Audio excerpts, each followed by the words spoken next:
Bueno, estoy muy contenta de recibir al precandidato a intendente por La Matanza, Toti Flores, una persona que realmente sería genial que ocupe algún cargo ejecutivo en las próximas elecciones. Con ninguno de los precandidatos he hablado de esta manera, pero sinceramente todos los que conocemos a este dirigente podemos dar fe que sería un enorme aporte al conurbano bonaerense, a la provincia de Buenos Aires. Como dice tu eslogan, si cambia La Matanza, cambia la provincia. Gracias por venir, Toti. No, gracias a vos. Bueno, estábamos hablando de tantas cosas, ¿no?, que pasaron en los últimos días. La más conmovedora, chocante o que pinta un poco el clima de época dentro de La Matanza tiene que ver con los robos que sufrió tu familia, que sufrieron tus hijas, 2 en 48 horas, siendo que en el barrio vos sos una persona... Vos, tus hijas, son personas conocidas, no es que esto sucedió en un territorio a donde nadie los conoce, ¿no? Sí, la verdad que el primer robo que fue a mi hija en González Catán, iba sola en su coche, podría enmarcarse dentro de lo que es La Matanza hoy, lo que es el conurbano, un hecho de inseguridad, y yo lo tomé así también. Se hizo la denuncia, todo. Por supuesto que el modo me llamó un poco la atención porque no fue una entradera, no fue un descuido, sino que le atravesaron el coche. Evidentemente lo venían siguiendo, una camioneta Duster le atraviesa el coche y lo bajan y le llevan el coche. Eso fue el jueves a la noche, y el sábado a la noche ya no tiene coche, había venido a visitarme un amigo de San José Feliciano, Entre Ríos, mi hermano de corazón, decimos, porque nos criamos juntos, y claro, ella no tenía coche, entonces lo mando a buscar con mi camioneta, un colaborador mío lo va a buscar, y viene con su hermana también más chica, Silvia y Vanessa, y se bajan a comprar cigarrillo. Silvia se baja a comprar cigarrillo, Vanessa queda en el coche. Y también viene de nuevo una camioneta blanca y le atraviesa al coche y lo bajan y se llevan la camioneta. Silvia estaba en el kiosco, no se da cuenta porque había cola, eran las 8 de la noche, 8 y pico de la noche, había cola en el kiosco, y se da cuenta cuando la gente empieza a gritar y a correr, que no sabía qué pasaba, y se paraliza ahí. Aparte personas armadas, ¿no? Sí, sí, armada. En el caso de Catán, ella ve a 2.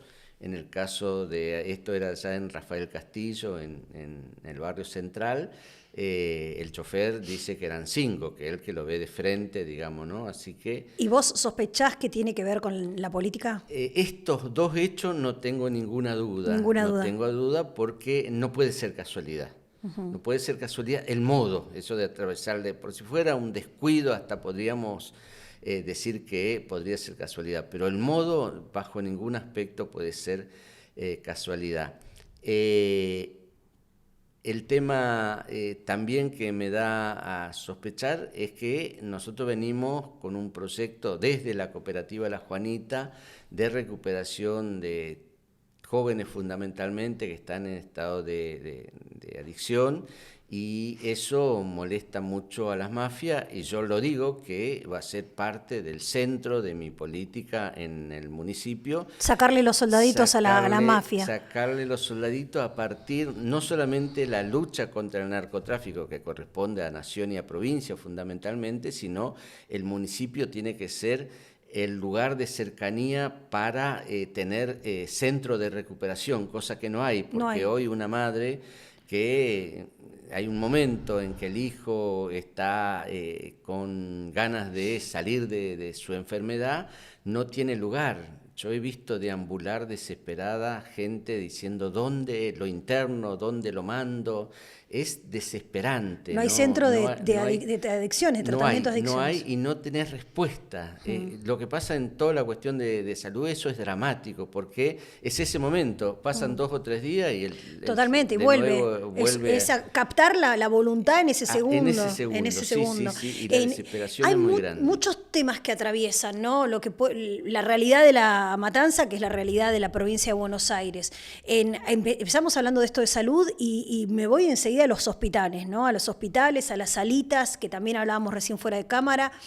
Y la angustia de las personas que no pueden recibir también el tratamiento de salud. ¿Esto por qué pasa? O sea, ¿no se destinan fondos directamente? Mira, fondos hay. Sí. Fondos hay, la provincia y nación destinan, pero no se invierten en lo que realmente afecta a la gente. No se invierte. El municipio, el último balance, tenía en bonos y ahorros y plazos fijos más de 18.000 millones de pesos. 18.000 millones de pesos. No estamos hablando de una cifra menor, digamos, ¿no? Que voy a decir, bueno, pero no se invierten. Y el tema es que eso va quebrando la voluntad de la gente de buscar lugares donde puedan realmente resolver su problema. Entonces, ¿qué hace? Se van rinde. A la ciudad de Buenos Aires, se van a la capital, como decimos en el barrio, ¿no? La capital es la salida de ahí, y como ahí sí lo atienden, de última también descomprime la bronca, porque vos lo que querés es resolver el problema que tenés. Y eso va deteriorando cada día más. Bueno, la tele y los medios muestran algo que todo el mundo parece una cosa extraña. En el hospital de niños no hay pediatra. Sí, no hay pediatra. Eso está en San Justo, digamos, sí. ¿No? Camino de Cintura. ¿En el Balestrini no? No, es el hospital de niños, el viejo hospital de niños, sí. Que está para el lado de Manzanares, el barrio Manzanares, pero en la localidad de San Justo. Sí. El borde del primer cordón. El Balestrini está en Camino de Cintura y más cercano a Ciudad Evita, digamos, sí. Cercano a la autopista. Y ahí en el hospital de niños no hay pediatra. ¿Y por qué no hay pediatra? ¿Y qué está vacío? Porque no hay gente, no toman, te dicen que no pueden conseguir médicos que vayan, pero el sueldo que le pagan es absolutamente irrisorio. Entonces conspira contra, claro, si quieren llenar el hospital de médicos tendrían que pagarle como le pagan a un intendente, por ejemplo. Como le pagan a un intendente, tenés razón. Y como cualquier mercado, si faltan, tenés que pagarle más para ser competitivo con otro lado. Te dicen, no, porque van todas a capital. Y claro, ahí ganan bien. Y el otro problema adicional que se tiene es el tema de la inseguridad. Uh-huh. Yo hablaba con médicos de las salitas, que algunos van todavía en los barrios, recorriendo, y me decían que para ellos tomar la decisión de ir ahí, hay veces enfrentarse todos los días con la familia, que le dicen no vaya porque están con la incertidumbre de si van a volver por el tema de inseguridad, porque antes el hospital era un lugar sagrado, la escuela, qué sé yo, decía, ahora van a un hospital y no lo atienden rápido a un herido de bala, a lo mejor hasta algún delincuente, qué sé yo, y van los familiares y rompen todo y aprietan a los médicos.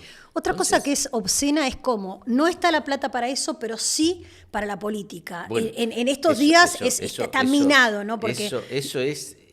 nunca vi, mirá que he visto cosas en La Matanza cuando se acercan las elecciones, ¿no? Las bolsas de comida, todo eso, pero la gran vidriera de las campañas políticas es toda la traza de la Ruta 3. Sí. Los paredones llenos de pintada, los lugares donde pueden pegar afiche, antes eran afiche enormes, también hay afiche enorme ahora, pero muy creativamente se han popularizado lo que llamamos los posteros, que es los afiches que se ponen en los postes. Ah. Entonces, cada poste de luz, un árbol, lo que sea, un afichecito más chico. Pero porque también tienen mucha militancia y mucha militancia, pues son empleados, ¿no? También, porque estamos hablando de organismos del Estado que se usan para esto, ¿no? Eso me parece interesante. no hay ya la militancia de corazón, como diríamos, esa militancia que es por la camiseta, o el puntero que no nos gustaba, pero era el puntero el que de alguna manera hacía que la gente saliera, muchas veces extorsionando, porque le daba una bolsa, pero era militancia. Ahora son todos empleados, rentados. Y eso hoy le ha aparecido una competencia, al oficialismo una competencia en la Ruta 3. ¿Por qué? Porque se postula dentro de Unión por la Patria Patricia Cubría, claro, que es la esposa de Emilio Pérsico, que maneja todo lo que tiene que ver con las organizaciones sociales. El 55% del dinero a valor actual de 50.000 millones de pesos que se ha dado en estos años al programa Potenciar Trabajo lo maneja Emilio Pérsico y no hay control, porque quien tenía que hacer... Esto es una denuncia que hizo Coalición Cívica sobre cómo Pérsico se autodá, ¿no? los fondos que maneja desde el Estado. Se lo da a su organización. Sí, sin ningún control, porque quien tiene que auditar es el INAE, el Instituto Nacional de Asistencia Social, y ese audita a todas las cooperativas, pero en el INAE también hay un hombre de Pérsico. Claro. Entonces no tiene absolutamente ningún control. ¿Y para qué se usa? Porque vos decís, bueno, puede ser que vaya todo y se usa para la maquinaria, las herramientas, para el insumo para el trabajo, que se comprar arena, para hacer vereda, toda esa historia. No, se usa para la política, es evidente, porque compite de igual a igual con los afiches. Yo no te puedo decir la cantidad de afiches, es incalculable, porque es todos los días. A la mañana vos ves al oficialismo pegando afiches del municipio y lo bueno que está, y Espinosa, y a la tarde pasan los de Cubría, le tapan. Hay un acuerdo tácito, me da la impresión, de no agarrarse a palo como en los 70, claro, digamos, totalmente, ¿no? Por lo menos.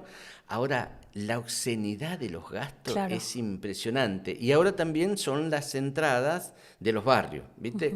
La Matanza es como una gran franja y en el medio la Ruta 3 y después los barrios que se van desarrollando alrededor, al costado de la Ruta 3. La entrada también. Los posteros son cantidades. No, y también además de los posteos y de los posteros, que decís vos, y todas las pintadas, está la llegada al barrio, ¿no? Es como que hay cuadrillas de personas bancadas por organismos del Estado.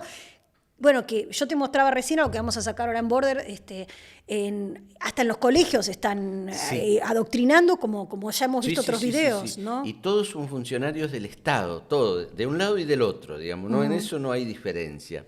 Bueno, eso realmente es lo obsceno de la campaña política. ¿Se puede cambiar eso, Toti? Yo creo que sí, que sí. Primero porque todo esto que hacen ha generado un hartazgo evidente de que lo único que quieren es seguir conservando el poder. Y han abandonado, y acá entra un elemento que yo lo digo, hay veces hablo con politólogos y qué sé yo. Para mí la pandemia jugó un rol importante en este quiebre. ¿Por qué? Porque durante la pandemia el Estado no estuvo presente. Estaban a la buena de Dios. Estaban a la buena de Dios, y algunas cosas que resultaban increíbles de postura de gente que no sabía lo que pasaba en el barrio. Por ejemplo, que en algún momento un ministro de la provincia, como había mucha crítica por el encierro y que la gente no podía salir a hacer changa porque hay un error, muchos creen que se vive con el plan social y se sobrevive y apenas, y ahora con la inflación y la crisis, todo eso hace que sea mucho menor, pero en la pandemia se podía más o menos sobrevivir con la changa, cosa que era muy común. Todo el que tiene un plan social en la familia hay gente que hace changa, y eso era lo que se perdió con el encierro. Y entonces la política fue, bueno, pero en esos lugares que hagan la changa en su barrio, liberaron para que lo haga en el barrio. Y yo le decía, hermano, si alguien sale a hacer la changa en el barrio en esta situación, la gente te pide fiado, porque Totalmente, no tienen guita. En la Ferrere, la gente que trabaja haciendo changa, albañil, plomero, qué sé yo, por lo menos tiene que ir a Ramos Mejía, Totalmente. por lo menos. Yo siempre, La ciudad de Buenos Aires o la zona norte, digamos, yo siempre, yo soy de Monte Grande, ¿no? Pero yo pensaba siempre que es ser pobre y básicamente me parece que es estar lejos. Estar lejos. Porque Genial, ¿dónde vas a sacar guita? O sea, ¿de dónde vas a sacar un cliente que te pague si no te vas, no viajás unas 3 horas, 2 horas y media, ¿entendés? Bueno, no podían salir. ¿Cómo hace una changa, un albañil? Tiene que llevar la herramienta. Y tiene a lo mejor una chatita en condiciones que pueda. Que no lo paren tampoco. Claro, ¿no? Imagínate vos salir con eso, lo paran. En la pandemia no se podía circular. No se podía circular. Fue tremendo. Ahora hablemos un poco de vos, candidato, ¿no? Porque sos la oveja negra, nuestro logo es la oveja negra en Border Periodismo, pero vos sos la oveja negra. ¿Cómo te cortaste los dedos de la mano? Trabajando en una empresa Yelmo con un balancín, allá por el 82. Nada, estaba trabajando, me mandaron yo era tornero, pero eran tiempos en que ya había una cierta flexibilidad y hacía lo que te mandaban. Y me mandaron a trabajar con un balancín que estaban reparando en un galpón. Yelmo era enorme, esa fábrica de hace algunos años. De electrodomésticos, Yelmo. Sí. Y bueno, voy a trabajar solo en un galpón. Y nada, se dice, repetía el golpe el balancín, es decir, tiene una rueda y embraga cuando vos pisás un pedal. Y bueno, hay veces no embragabas y repetías solo. Y justo se da en ese momento en que repite el golpe, yo estoy sacando una pieza que era para... Bueno, me aprieta. La verdad que... o sea que no había nadie que te ayude. No había nadie y lo primero que pensé, si me desmayo me muero, porque Totalmente. estaba solo, desangrado. Así que vengo caminando del lugar a donde había una sesión que era donde yo trabajaba normalmente, había, no sé, como 80 metros, caminando ahí con mi mano y entro y me cuentan que algún compañero que quería ayudarme se desmayó. Yo seguía caminando. Y sí, porque sería... Pero tenía la conciencia que si me desmayaba me moría. La verdad que me hicieron una muy buena reparación hasta donde pudieron, porque encima no era cortante la matriz. Claro, si hubieses tenido un compañero al lado, viste que a veces se injertan los... Claro, pero no fue cortante, sino era de aplaste, digamos, ¿no? Tremendo. Entonces reventó todo. Y de ese tornero, ¿no? ¿Cómo llegaste a ser dirigente de la Juanita? ¿Qué pasó en el medio? En el medio, bueno, podemos contar, si uno te asocia con la organización o con la cooperativa, podría suponer que vos sos de las cooperativas que recibe planes, por ejemplo, o que tu cooperativa funciona como las de otros dirigentes, ¿no? Bueno, pasamos... empecé a trabajar en otros lugares, por agencia, ¿viste? Porque ya era más difícil entrar con 4 dedos menos. Y en los 90, 93 fue el momento en que entré en la última fábrica, porque ya después era muy difícil entrar, entonces me puse un tallercito de marroquinería, aprendí a coser a máquina, hasta la marroquinería me daba, ¿viste? La tela no le entraba de metalúrgico a eso. Trabajé para una empresa importante, Avon, y bueno, con eso sobreviví hasta el 95 más o menos, en que bajó todo el laburo y empezaron a surgir la cantidad de desocupados que dejaba fundamentalmente la industria metalúrgica, ¿no? El cierre de Altos Hornos Zapla y todo lo que tenía que ver con la metalmecánica impactó muy fuerte. Y yo tenía el taller y trabajaba mucho y ganaba bien, porque el método de la fábrica lo llevé a mi propio taller, ¿no? Y venían compañeros a decirme, estamos sin laburo, no tenés. Yo no tenía, aparte de aprender metalurgia. Claro, hay que saber el oficio. Claro, sí. No podía, pero bueno, compartíamos ahí el mate, qué sé yo. Hasta que empezaron a surgir los primeras ollas populares allá por el 95, 96. Estamos hablando del momento de pico de desocupación del gobierno de Carlos Menem, a donde empiezan a surgir los movimientos piqueteros en Altos Hornos Zapla, bueno, Tartagal, Cutralcó. Así es, empiezan a hacer. Bueno, nosotros, ellos iban a ollas populares, qué sé yo lo acompañaba a la noche, aportaba algo para sostenerlo, qué sé yo, como trabajaba, de día trabajaba. Ahora, La crisis también llegó, Avon se fue, se fue, ya no fabricaba más acá, no es que se fue la empresa, pero ya no, si no fabricaba en Colombia, que le salía más barato, qué sé yo. Y entonces el taller se me vino abajo también y empecé a ir seguido a las ollas populares y juntos empezamos a hacer el movimiento de trabajadores desocupados de La Matanza. Era un gran debate en ese momento de los que quedaban excluidos, qué sé yo, había un debate entre nosotros. Yo siempre digo que en el caso nuestro, de los MTD, que después se hicieron en todo el en todo el país, nosotros tenemos escuela. la idea de que se sostenga que éramos trabajadores. ¿Por qué? Porque teníamos nuestra fuerza de trabajo intacta, que era lo que nos identificaba como trabajadores. Nosotros éramos eso. No habíamos perdido, que no nos tomaran era otra cosa. Y eso nos llevó a constituir el movimiento de trabajadores desocupados de La Matanza, que después se fueron por todos los distritos y tenían ese aditamento del lugar porque eran genuinos, eran de ahí. Pero ustedes ahí en ese momento, por la malaria que había, mientras armaban todo, ¿aceptaron los planes del leninismo? Ahí había esos planes, Duhalde tenía los planes de barrios y qué sé yo, que eran para limpiar arroyos, todas esas cosas que ya venía antes, que era un poco lo que contenía la marginalidad de los barrios, gente que ya no podía laburar, que sé yo, que se inscribía, pero eran pocos, no tengo ahora presente las cifras, pero eran pocos. Se masifica y aparece un nuevo plan que se hizo famoso, que fue el Plan Trabajar en los años 96-97, después de la pueblada de Cutralcó y Jujuy. Como salida dan eso. Y a nosotros también nos empiezan a ofrecer eso, planes Trabajar. ¿Cuál fue nuestra desconfianza? Pues yo te puedo macanear que estudiamos bien y qué sé yo, pero fue todo muy intuitivo. Nuestra desconfianza fue de que no tenía plazo de finalización. Nosotros éramos trabajadores de la empresa, entonces si te despedían, tenías un seguro de desempleo, que se llamaba así. A los 3 meses te daban casi todo tu sueldo, 80% de tu sueldo. No conseguías trabajo a los 3 meses, te daban el 60 o el 50% o el 40% de tu sueldo. Muy bien. Pasaba los 6 meses y te daban algo que era para el colectivo prácticamente. Vos a los 3 meses, si quisiste descansar un tiempo, ya no aguantaba más. Que eso es un poco como funciona en el mundo. Como funcionaba, y eso funcionaba porque te obligaba a buscar trabajo, vos sabías eso. Aparte porque también de ser un trabajador a pasar a cobrar un plan, o sea, es como todo un cambio de mentalidad. El trabajador quiere seguir teniendo la dignidad del trabajo, ¿no? Eso es lo que rompieron. Es terrible lo que pasó en ese momento.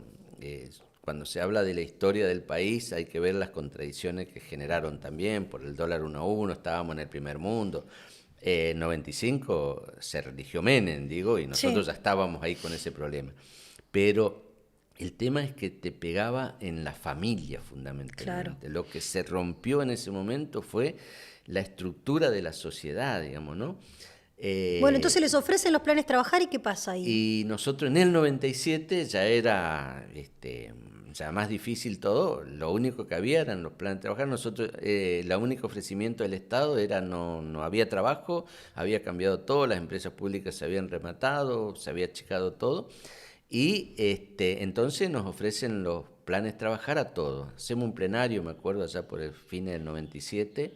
Todas las organizaciones, ahí había la de Delía, Alderete, que surgen después. Ellos ya tenían una estructura. El caso de la corriente clasista era una corriente sindical. Sí. Y en el caso de Delía era también la estructura de la CTA, de la Federación de Tierra y Vivienda, digamos. Se dedicaban a eso, a los asentamientos. Pero la desocupación impacta y empiezan a tomar también esa tarea. Hacemos un plenario.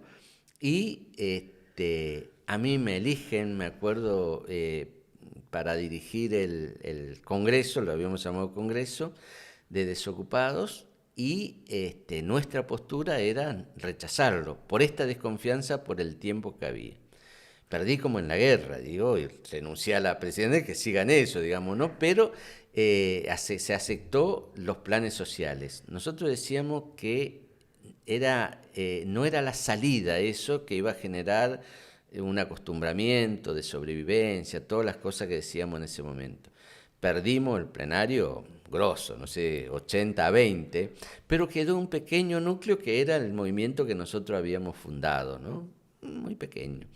Y sostuvimos eso. O sea, ustedes eran los que se opusieron a cobrar, a recibir esos planes de trabajo. ¿Y qué hicieron para sobrevivir? Porque iba en contra de la cultura del trabajo. Claro. Eso es lo que decíamos ahí, no ahora. Decíamos 95 estamos hablando.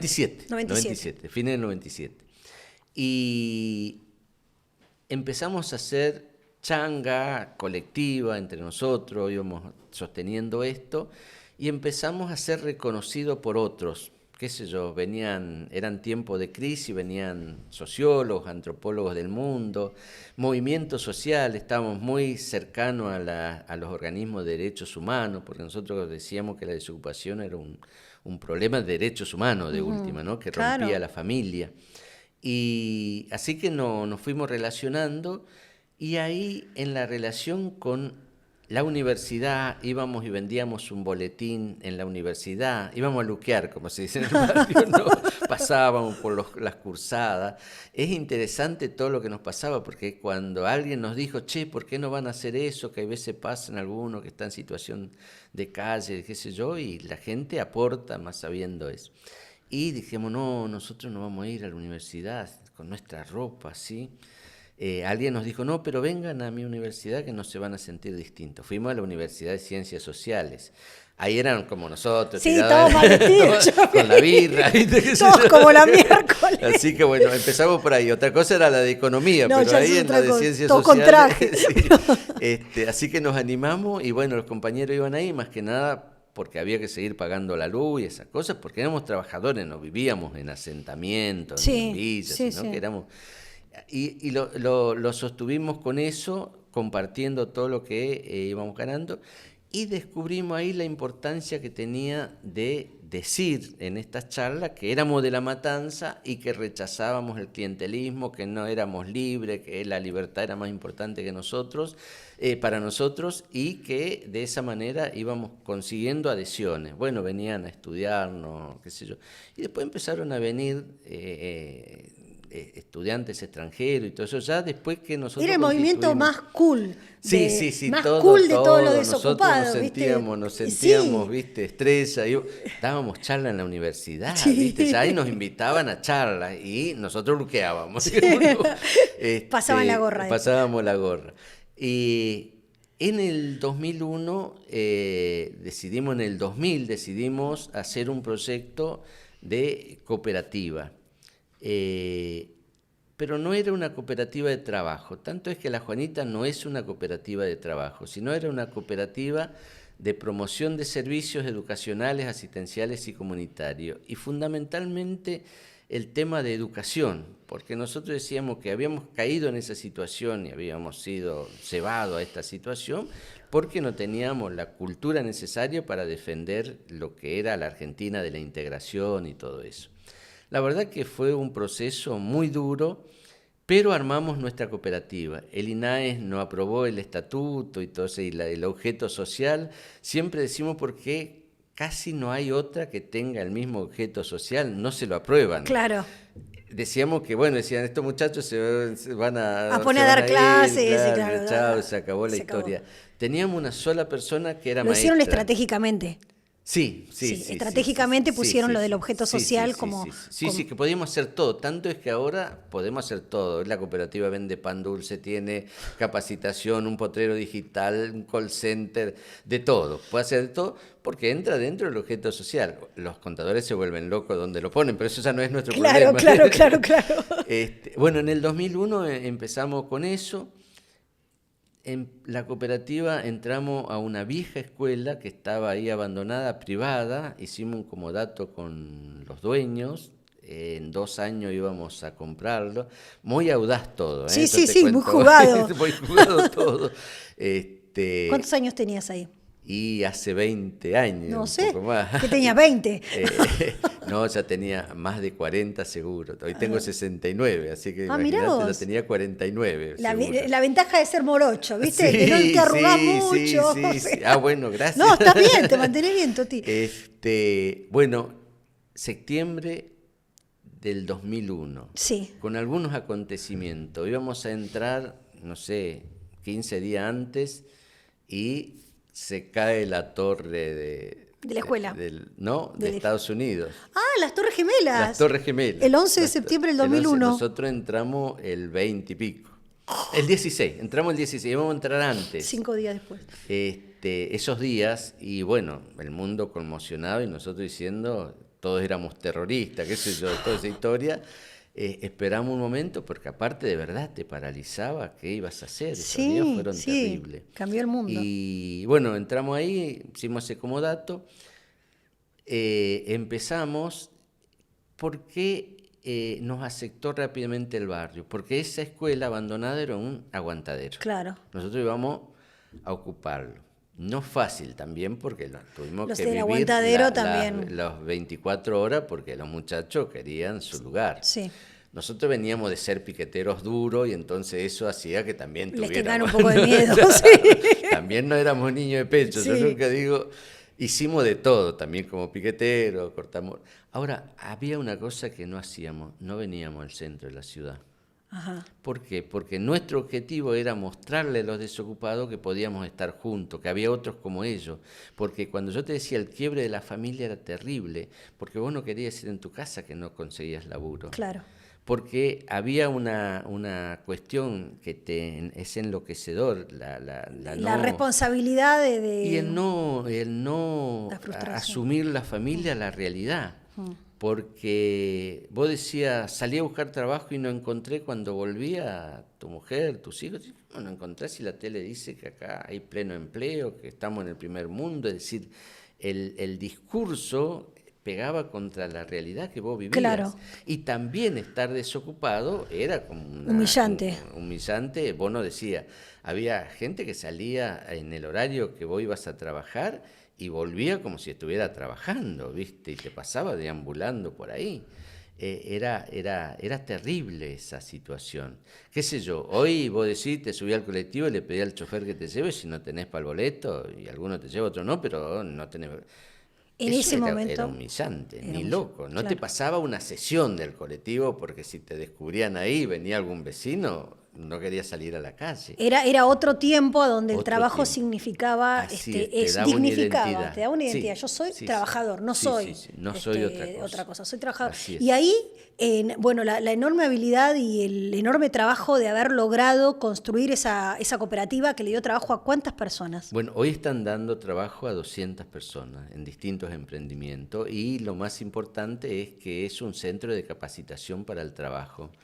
Ahora, por ejemplo, los cursos son más o menos de 4 meses todos, pero te da un primer empuje para que sigas capacitándote. Claro, porque enseñan oficios. Oficio desde los tradicionales, hay 60 y pico de cursos que se dan y por cada módulo así de 4 o 5 meses pasan alrededor de 1.200 personas, con lo cual muestra de que la gente quiere capacitarse para el trabajo si tienen la oportunidad. Y no es gratis. ¿Por qué? Pagan 300 pesos por mes para estudiar. Bien. No es nada gratis. Y eso es lo que financia para pagar a los profesores, que generalmente son algún egresado o, qué sé yo, un soldador, un viejo soldador de la empresa. Totalmente. Que ya no consigue laburo, que está jubilado. También viene. Pero son los oficios que más se requieren porque no hay gente. O sea, así realmente es. El tipo que logra hacer un oficio así, ¿Y por aprenderlo? qué se nos ocurrió que podían ser estas personas jubiladas, aunque no sepan absolutamente nada de pedagogía ni nada? Porque nosotros aprendimos así. Sí, a nosotros nos enseñaban los oficiales cuando recién entrábamos. Totalmente. Entonces, esa metodología que sabíamos que era efectiva, lo usamos acá. Y Toti, ¿cómo te animaste? ¿Cómo te animaste? Vos siempre estuviste ahí militando en La Matanza y conocés al dedillo la Matanza, que es como conocer un país, ¿no? Pero ¿es posible escalar las ideas que vos tenés sobre cómo podría funcionar un distrito con el foco puesto más que nada en el trabajo y en la enseñanza, en lugar de en la asistencia social como está ahora? ¿Es posible eso? Porque la gente ya está acostumbrada también al esquema. No tengo ninguna duda, y parto de los cambios que había y también cambios en cuanto a la cabeza de cómo se van armando estas culturas, ¿no? Siempre decía que los procesos de cambio culturales venían de abajo hacia arriba. Bueno, la gente va buscando una salida, bla, bla, y pasa eso. El proceso que vivió la Argentina y fundamentalmente con el 2001, ahí me demostró que se puede cambiar la cultura del Estado hacia abajo. Y eso es categórico. La cultura del trabajo no lo rompió la gente. Viste que a veces vos le echás la culpa a la gente, son todos vagos. No, los que te proponían eso, nosotros queríamos trabajar. Claro. Y es más, en el 2001, algunos funcionarios que hoy son duros cuestionadores de los planes sociales, lo único que nos ofrecían eran planes sociales. Entonces, viste, ¿Estás hablando de Patricia Bullrich? No estoy hablando, estoy hablando de nadie en particular, pero te digo que es así. Desde ahí se rompió esa cultura del trabajo. Ahí hay una especie de desidia, porque gestionar justamente es buscarle la vuelta y es más difícil armar una cooperativa y proponer que la gente estudie. O sea, se arman más conflictos que dando una asistencia y que la gente se quede adormecida sin joder, ¿no? Así es, pero tenés que darle una perspectiva en la vida. Claro. Pero eso es por vocación y por ganas de trabajar. Porque... A lo mejor nosotros ofrecemos de los cursos más variados, desde soldadura hasta uñas esculpidas. Uñas esculpidas. Sí, pero funciona bárbaro. Pero funciona como emprendimiento personal para la gente una mujer que tiene los hijos, que manda a los hijos a la escuela, acomoda sus horarios. Totalmente. Es decir, va acomodando eso. Un joven que no quiere saber nada porque su padre fue albañil y terminó en esto en los planes sociales y dice, yo no quiero ser como mi padre, ¿qué estudia? Oficios digitales. Claro. El oficio digital, que fue una genialidad de Campanella. Nosotros aprendimos siempre, yo soy muy buen copiador, ¿eh? Sí, te fuiste nutriendo de toda la gente que fuiste conociendo. Eso habla de tu inteligencia. Y fui también yendo a una concepción filosófica, si querés, mucho más humanista y de integración social. Tampoco como una cuestión de filosofía inventada. Eso fue la Argentina. Nosotros somos producto de eso. Yo vine de la pobreza más extrema de Entre Ríos, a vivir en una villa, y terminé teniendo mi casa en La Matanza y trabajando, y ahora, con toda esta historia que tenemos en la vida. Bueno, eso era la Argentina, lo podía hacer cualquier persona que tuviera un poco de audacia, de conocimiento, de oficio, con trabajo. Ni siquiera digo en ese momento con educación, porque terminé la escuela primaria, leí mucho, eso sí. No es que trabajaba en una librería, era diariero, y entonces la costumbre de leer lo tengo. Pero vos podías cambiar esa realidad. Pero el 2001 cambió la cultura del trabajo. Entonces yo digo, ¿de dónde se puede cambiar? Es desde el Estado, asumiendo la idea de transformación como tienen que asumir los dirigentes, que se tiene que hacer desde ahí. ¿Y cómo harías?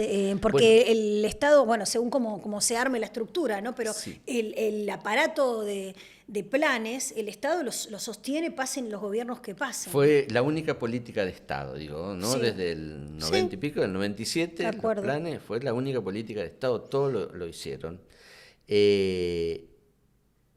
El tema es que tenés que sacar la idea de los gobernantes de que esa es una herramienta para la construcción de poder, cosa que el kirchnerismo lo ha llevado a la obscenidad. Y digo el kirchnerismo porque rompe también la idea del peronismo, de la justicia social, la columna vertebral del movimiento obrero. Hoy el movimiento obrero no corta ni pincha, no defiende un salario, las organizaciones sindicales, son burócratas que están ahí.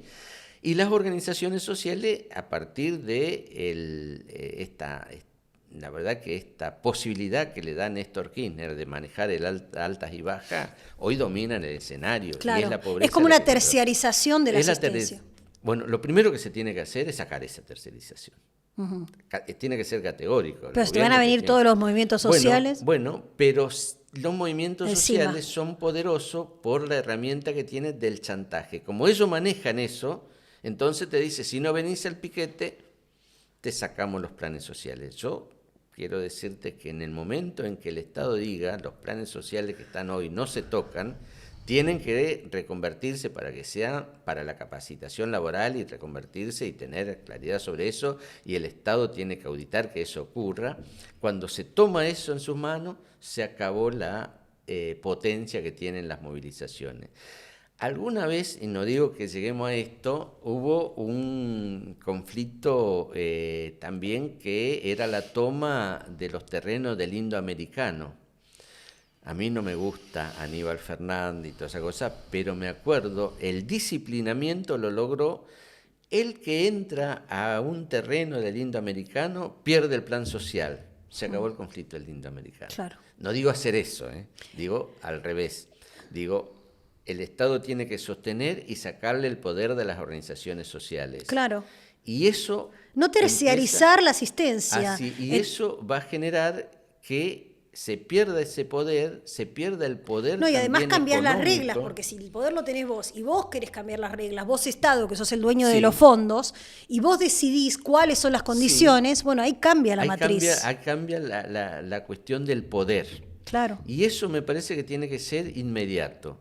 La otra cuestión es garantizarle que los que no tengan posibilidad de encontrar trabajo por X situación, enfermedades, qué sé yo, edad, condición de salud, lo esté garantizado, porque me parece que eso marcaría una clara actitud del Estado de ir a los lugares donde realmente tiene que estar.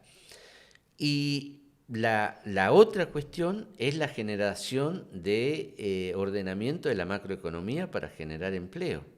Porque vos decís hoy, bueno, yo saco todos los planes sociales. Sí, ¿a dónde van? Pero si no generaste confianza, no lo puedes hacer. Bueno, en el caso mío en La Matanza, estamos trabajando en una agencia de cooperación para generar empleo, una agencia... ¿Como una agencia de empleos? Un nexo con empresas. Nexo con empresas, como hicimos en La Juanita. Claro. La Juanita se trabaja para las grandes empresas. Mirá, a veces contarte la historia de La Juanita es interminable. En La Juanita logramos que venga un banco, el banco privado más importante de la Argentina, el Banco Santander. Sí. Hay una sucursal Sí, es de verdad. inclusión social, no tiene cajero, no tiene caja, tiene 4 cajeros, sí, que era importante. Bueno, en el barrio. Total. No sé si gana plata o no gana plata, pero está ahí en el barrio y lo sostiene. Algo Sí, debe seguro que sí, pasar, seguro que sí. Y en algún momento nos dicen de que venía la presidenta del Banco Santander a nivel mundial. Sí. Bueno, sí, debe ser, no sé, viste, la desconfianza. Ana siempre Botín. está. Ana Botín. Bueno, vino Ana Botín a hacer una reunión miércoles. en nuestra cooperativa con gerente de todo el país. Impresionante. Y recorrió el barrio con nosotros. Una de las personas más ricas del mundo. Así es. Impresionante. Caminando por La Juanita, calle No, de es que Tierra. obviamente es la muestra de que en el medio de toda esa dejadez, ¿no? Porque uno empieza a ver el territorio y la verdad que es gente rendida, ¿no? Sí. Gente rendida. Y ustedes están ahí de pie dándole batalla ¿Cuál a es eso. la herramienta? Nosotros dejamos porque creíamos esto, que las sociedades crecen desde el conflicto. Esto que nos decían, Sí, todo, sí. entonces la lucha. Y aprendimos de la experiencia, es aprender de las cosas que te pasan. Hasta ahí, hasta el 2001 decíamos eso, y yo no... Como me dice niego o sea, sacarle un pedazo de la Sí, porción al que del gana la otro ganancia para que, sea, distribución. la igualdad, qué Sí. sé yo, bueno. El 2001 fue el año de mayor lucha que hubo hasta ahí. Sí. Veníamos del conurbano, nos invitaban las asambleas populares de la Ciudad de Buenos Aires a golpear cajero, Sí. y ahí estábamos, Piquete y Cacerola, la lucha es una sola, bueno, todo eso, tiramos gobierno, qué sé yo, estábamos contentos cuando veníamos al Congreso y caía un presidente. Ahora fue el año que más perdimos los pobres. Alguna conclusión tenés que sacar. No, eso no servía. Sin embargo, en el caso de La Juanita, con esta idea de integración, es como levantamos todo y hoy trabajan alrededor de 200 personas. No, de no, distintos aparte, emprendimientos, yo digo, que no la necesitamos. resistencia, pero también es una resistencia y una revolución muy importante, porque una cosa es estar acá charlando, filosofando, otra cosa es ir al barrio y lograr que la gente que está sentada mirando la tele, recibiendo su plan, sin cultura de trabajo, se prenda en algo vinculado a algo Así que no es, conocen. así es. Hay que Bueno, sacarlos de la casa para... hay una cuestión que es el aprovechamiento también de los momentos. Claro. Nosotros sin el 2001 creo que hubiera sido imposible toda esta historia, digamos, ¿no? Hoy el plan social no le alcanza ni siquiera para sobrevivir, y lo que te decía la pandemia.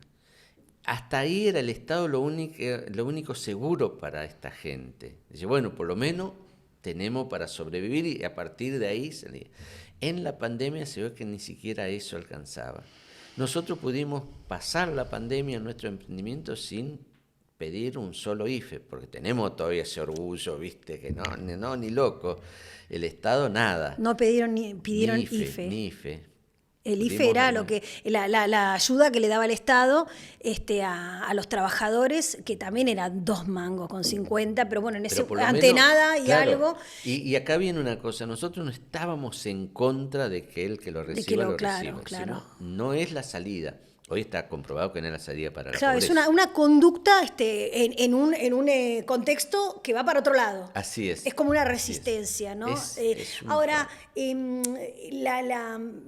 daba gracia cuando hablábamos fuera de cámara, la contradicción, o casi el chiste de la política, que por ser Toti Flores y por ser candidato opositor a Fernando Espirosa, al final terminaste beneficiando al barrio porque vinieron a hacer obras ahora en las elecciones sí, a tu barrio. Sí, ¿Qué te pasó en el barrio, en la cuadra de tu casa? Hace 20 años que los vecinos pedíamos que asfalten las calles y me tocaba la de mi casa. Y no lo hacían porque precisamente el comentario de los punteros era no, porque se va a adjudicar Toti esa calle, qué sé yo, y no asfaltaban nada. Es más, algunos vecinos hasta capaz que pensaban si me iba, le iba a mejorar la cosa, ¿no? Claro. Bueno, ahí quedamos, ahora me tocó. También porque sos candidato, te asfaltaron la calle. Sí, porque están disputando en La Juanita, a 3 cuadras de mi casa, están por abrir una oficina del ANSES y una subdelegación, que eso lo votamos en el Consejo Deliberante, porque yo todo lo que sean obras para el beneficio de la gente lo voto con el oficialismo, no tengo ningún problema, porque la verdad que lo que estamos ahí es para mejorar eso. Y la verdad que es una risa porque también, bueno, la plaza que se está quedando hicieron una plaza a nueva, ¿viste?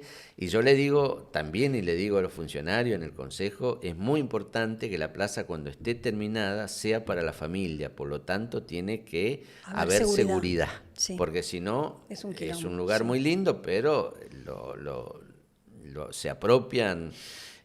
Así que te están cooptando, están llegando a La Juanita, que son cosas que son buenas para la gente, pero sabiendo cómo es el paño, también son oficinas que se utilizan para la actividad política. Para la política, sin lugar a duda, y todo ese dinero es para la política. Nosotros criticamos mucho que el presupuesto haya 18.000 millones de pesos en bono, ahorro y qué sé yo, que son varios sueldos de los municipales en caso de que hubiera una crisis en el municipio, que un poco lo toman como eso, pero a los municipales no le pagan, también le pagan miseria. Sí. Otra cuestión que es importante en este momento, que antes ganaban bien, hoy no. Y el tema es que esa política que hoy llevan adelante de hacer las obras ahora causa mayor indignación. Es como los afiches. De lo que parecía que era bueno, esa obscenidad, digamos, ¿no?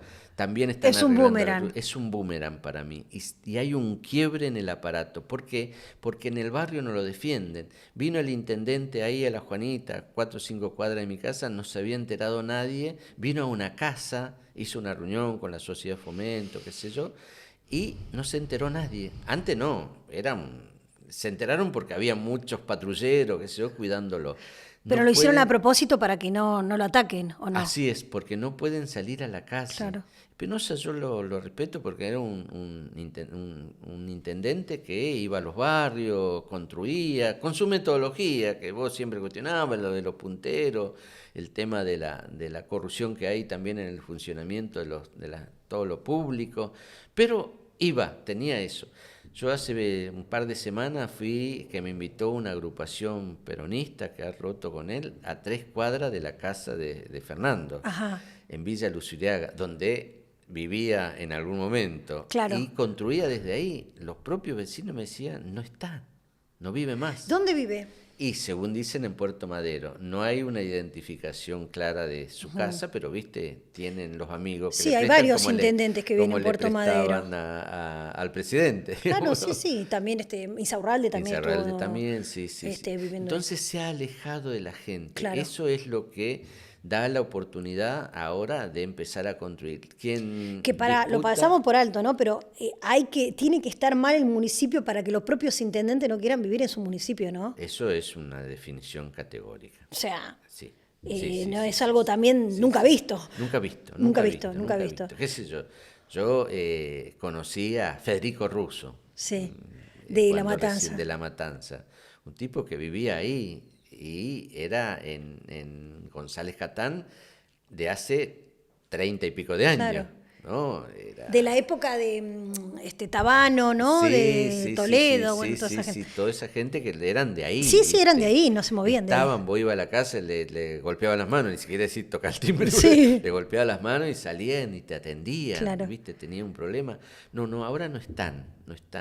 Los dirigentes políticos no están. Y en el caso de Patricia Cubría, también viene a vivir a La Matanza y creo que Pérsico comete un error, que es venir a vivir y difundir lo que quería ser un museo en una casa clandestina de Firmenich que había en Casanova.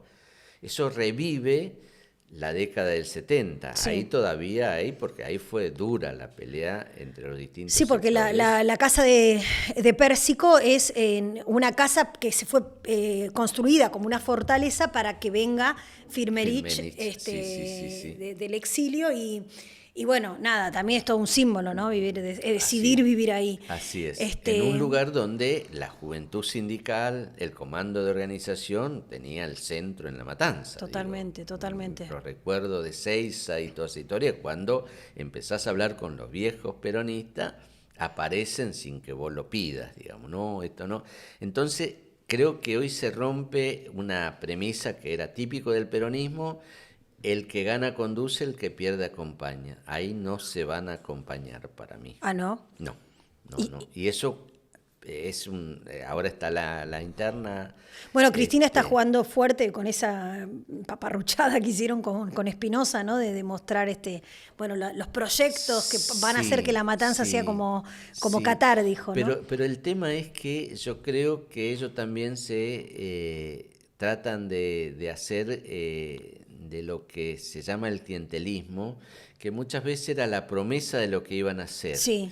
Y eso no es. No cuela más. No cuela más, pero aparte nunca fue así.